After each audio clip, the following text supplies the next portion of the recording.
I'll pay that. I liked all of his stuff.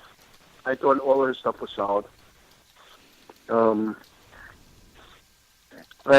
show winner, I thought that was a really spectacular mead. I got to taste that. The one that won Best of Show. Okay. So, from Tom Repos. I thought that was really good. John Torkington's stuff was all solid. Yeah, John's were really solid. Carvin's stuff was all solid. He went home with 4 majors. So.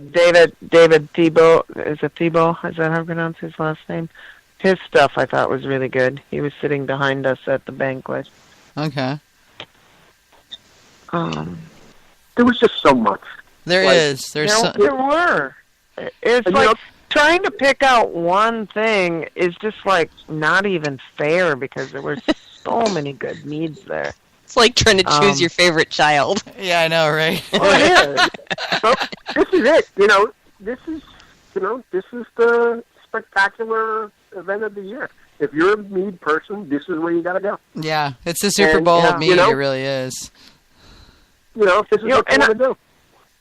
When you're saying, can you pick out your... You know what? 5 years ago, I probably could have picked something out that just stood out to me. And now it's like, wow, everything was so good. I mean, and there was an occasional one that I'm like, hey, what is that? But most of the time, it's like, you know, even if you were having too many meads, you didn't want to drink that much more, and somebody gave you a big pour, you felt awful at dumping some of it because it was so good. Yeah, I always enjoy the many, many, many amazing meads that we have at the events, but I always am on the lookout for standout. Wow, I never thought of that kind of meads. So PBJ Crime was one just because, and they've won with that before. In fact, they won with that when they were still home mead makers, and then turned around and did it commercially and won again. But it's unusual in that, well, I wouldn't have thought of that, but what a great idea, and wow, that really turned out well, So I like looking for those never thought of that meads. The beet mead was another one. Never would have expected it, but holy crap, did it turn out well? I would have never thought of that, Beet mead? Beet mead. It was made from beets. I don't know if they squeezed the beets or ground. I imagine they ground the beets, but it was made from beets, and I get asked about the recipe at least once a year because I raved about it the year that it happened, and people remember that. And but it was day glow pink, and I kid you not, glow in the dark pink. This thing was, and I'm pretty boil them, right? I don't know. I have no idea. I've never found the guy, and I didn't judge the mead. I just got to taste it after because somebody did a here, try this after the competition.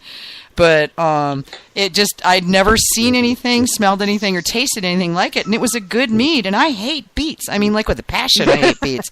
So I was stunned because I tried it. I'm like, well, this is pretty good. What is it? And they're like, beets. And I'm going, no, it isn't. Because it totally did taste like beets.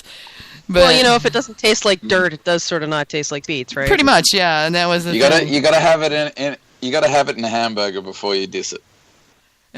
Beets in a hamburger. Yeah, beets in a hamburger. Hamburger covers the awful taste. I almost did that tonight. Aussies are weird. Yeah, I'd say, why just throw out the beets and eat the hamburger? You can keep the beets, and spread Vegemite over that might help it taste better, and we'll eat the hamburgers. Don't you diss Vegemite. You were looking at me and saying that was actually rather tasty when I prepared it the right way instead of the I want to shock the Americans and laugh at their face way. Yeah, well, that's the same way as what we do when you take somebody for sushi for the first time and you go, oh no, that green stuff's like peanut butter spread. Just spread it on really, really thick. It'll be good. Trust me. That's just mean. No, it's so much fun to watch them flip out, man. And I only do that to people who are being assholes, so. They didn't give you that much guacamole. Why don't you just eat it all at once? Yeah, right?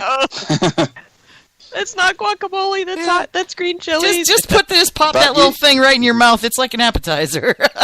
You told me you would finish the jar of Vegemite because you actually liked it. So. Well, because you gave it to me, I wouldn't diss our friendship by wasting a gift that you gave to me, even though it's Vegemite. So yeah, I'll eat it. Okay. What is the right way to eat Vegemite? Spreading it really, really thin on top of butter on a toasted piece of really tasty bread so you can't really tell there's any Vegemite there. Oh, that's not true. That's how you eat Vegemite. Mixing it with cream cheese. And it's another good way to eat Vegemite because the cream cheese covers it up. You know. I just put it on crackers, man. Yeah. I put it on unsalted saltines, and it's delicious. Yeah. I'll try Yeah, I that. think you'd die if you put it on Well, salted there it ones. might be okay. Yeah. But that's You the need thing butter. I find about it. Well, So Susan, You need Susan, butter I'll with bring your my Vegemite. jar That's with me when I come out this summer, and you can help me Oh, eat some of it. I've had Vegemite before. We tried it. We stayed at a bed and breakfast in Scotland that was ran by an Australian family, Oh, okay. and they had Vegemite there. Yeah, because the Scots don't do Vegemite. They do No, other things. but it was an Australian family that ran the Okay. bed and breakfast, and yeah, that was interesting. Just leave So a it slice at of that. haggis with some Vegemite on it. There you go. Yeah, see, I oddly like the haggis. Yeah, it I is like delicious. haggis. Haggis is yummy. Yeah. Yeah. Yeah. Well, we had it. We ate it for breakfast in a castle. Well, and okay, then that they helps had a us lot. pour whiskey over the top of it. So For breakfast? it was like, Cool. okay, yeah. Whiskey for Yeah. breakfast. Hey, it's 5 o'clock Here's that somewhere, one. right? It's 5 o'clock somewhere. In Australia, it's like 5 o'clock tomorrow. So yeah, that works. So yeah, I don't know. Mine didn't have whiskey on it, but I got some, and they brought it, and it was like this peppery, sausagey, ricey thing, and it was I couldn't identify everything was in it, but the flavors were just amazing. I loved it. So, and I imagine haggis is probably like chai or or any other regional cuisine where everybody who makes it differently. They all have their own like family recipe for it. So this was the one I had in Inverness. Cool. Yeah, everybody's now we're getting people talking about I the want beet some mead, back. and so we still don't know the recipe for that, and we never will. I liked So it. I Vicky, did you like have- it. It was a homemade mead. It was a home mead, and it was entered in Weird Mills, I think, at the time, and it was just so unusual and different. And because the others, for some reason, I can't remember when I may have mentioned it to them, but knew I hated beets, so they knew I had to try it. And so one of the other, I think it was Kyle, handed it to me and said, "Vicky, you gotta drink this." And I was like, "All right." And partly afraid because Kyle's a pepperhead, and Kyle's been known to hand me things that like burn your face off if you smell them, much less taste them. So that's like a mildly flavored thing to Kyle has got like a really high pepper quotient capability. I don't. Chipotle's about as far as I get before I go, yeah, okay, that's enough. But Oh, you're not getting any of my ghost pepper mead then. not unless it's really well integrated. No, I won't be. It'll give me the worst heartburn in the world. Mike Fall, at the first year that UC Davis did their mead class, there was a bunch of us that went, and Mike Fall came down, and he had the mead of poetry, which is a sweet mead. And it's one of his premiums. And somebody had given him a bag of 30 ghost peppers, and he thought, well, I'm just going to mess around with these and see what happens, and threw one into each 500 milliliter bottle. One whole ghost pepper into a 500 milliliter bottle of the mead of poetry, and brought them with him to the afters party that we had back at the hotel. And he's going around pouring, and I like touched my tongue to him and went, "That's great, here, have it back." Yeah. It's like, "Lovely, Mike, here you go." It's like, no. I'm sure it's quite good, but it's not for me. So yeah. No, they're not for everybody. No, they're not. I love the Chipotle meads. I love the smoky round flavors that Chipotle brings to a mead. Really sets off. It's almost like if you barrel age the honey without barrel aging the honey. So you get all these sort of smoky kind of interesting, almost whiskey notes going on, and then you've got the Chipotle heat, and it kind of comes up behind, and it's real quiet and sneaky, and you never notice it until it's there. But then it's not really bad, so you like it. Yeah, I think the meet and It's greet, just a there was soft heat in the end. Yeah, I think it was the meet and greet had a was it Moonlight's raspberry chipotle that was really fantastic. Yeah, that raspberry chipotle And- would be really good. Yeah, because that had just think enough I burn had that you that knew it was just enough burn that you knew it was there, but not enough to say, "Oh my God, burn." And the raspberry was really, really there, and Yeah, it well, the was trick really with cap nice. smells is they all have to be balanced. Yeah, Nobody wants to melt their face off. Well, and some people do, but some people do. Yeah, Kyle likes getting his face melted off. Even That's the big like ones, no biggie for him. Even the big ones that seemed to melt, they backed off again, and weren't. They didn't hang around forever. So it was it was okay that it would melt your face because it went as soon as you swallowed with just a memory of it. It wasn't burning for half an hour like when you had a really heavy chili dish or something like that. Oh, well, that's neat. Yeah, when the heat's over quickly, that's a nice way of balancing it too. Yeah. It was really nice. A lot of them were like that. And I have to say, other than picking a particular mead like the one I was talking about from the Honey Pot, if I was to pick a category that blew me away that I really enjoyed, it has to be Capsumels. It's a fun category. There's usually some really interesting meads in that. I've had the pleasure of judging that category once or twice. And while, there are some meads that were not to my taste, most of them are usually really well constructed because you got to work at balancing it. And then there's always one where it's like, oh my God, what were you thinking? This is just like pepper water, Does a good cap Sumel leave you with a sweet aftertaste, or it's balanced, so the heat's integrated. It's there, you taste it, but it's it might finish with it, it might start with it, but it's integrated. That's the thing. You want it to be balanced. You don't want it to be hot, hot, hot, hot, hot, honey, honey, honey, honey, honey, or the reverse. You want it to be sweet and hot. Okay. Or rather honey and hot, I should say, not sweet and hot, but honey and hot. And usually you need, I would say, at least, in my experience, the ones I've liked the most have always been the ones that were in the medium sweet to sweet range because I felt like the sweetness really counterbalanced the peppers. Mm. Well, we'll only 11 months and about one more week left till I can go. Oh, to the Mazer Cup? Yeah.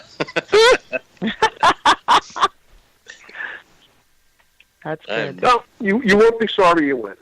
I'll leave you. We should put that on the website. A countdown to next year's Mazer Cup. Oh, God. We will. Yeah, we'll have to put a countdown to next year's Super Bowl of Mead because that's what it is. It's the AMMA Conference and the Mazer Cup, so all of it. So we'll put a countdown clock up. That will totally. That's a great idea. I can't wait. Yeah, there's no getting out of it next year. Now you have to join us in the effort to pry AJ out of Canada once again to go. So it's all going to come down to dollars and cents, my friends. With any luck, I can get Got Mead bringing in enough that we can maybe put together a Mazer Cup fund to help defray costs a little bit. There you go.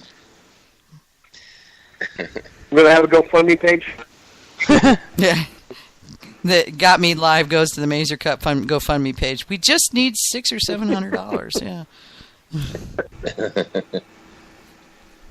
Yeah, that would almost do it. So, Vicky, what were your favorite meads at this year's? I had some really Rick Diaz's strawberry just jumped right out at me. It was like sitting in the strawberry patch drinking that mead.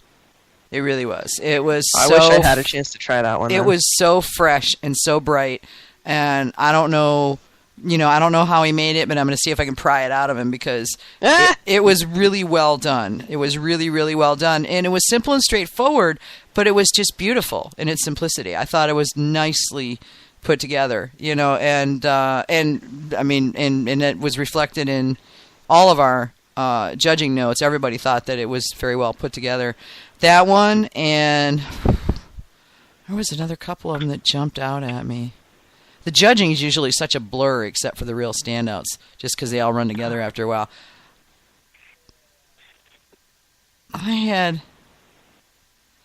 What was that? There was one that's... shoot. Arthrea's mead company... He's got one that's it's a big jammy dark mead, and what the hell does he call it? I've actually got a little bit left in the fridge. I've been saving it because it's a tiny bottle. When it's gone, and it's Slow Jams. It's called, and unfortunately they don't have any more in bottles. And I was like going, really, you didn't bring any? Oh my God, that just sucks. But they had just enough of it that I got a little bit, and they had a couple of other ones. So those guys are doing some interesting things over there. They've got a different take on some of the meads that are a little different than some of the more commonly seen. They're going for big, huge, round, jammy mouthfeel meads. So you know, I liked them. You know, whether they do well